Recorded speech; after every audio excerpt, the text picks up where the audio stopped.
Tanah Sunda wibawa gemah ripah tur endah ngumbara suka betah. Urang Sunda sawawa sing toeng sak percekan nyangga dharma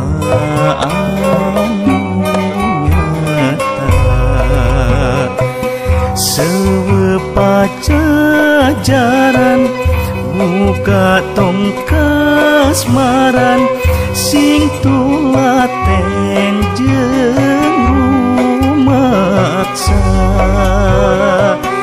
biara pangkaya memang sawajibna geten titen rumawat tanah pusaka.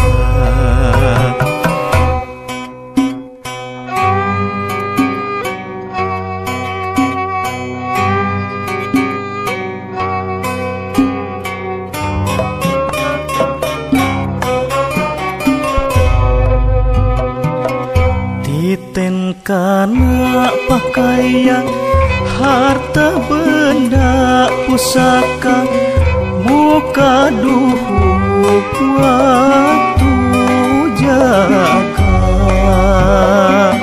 anu lian mawasa moal bisa rumaksa ngatur ngolah jeung ngariksa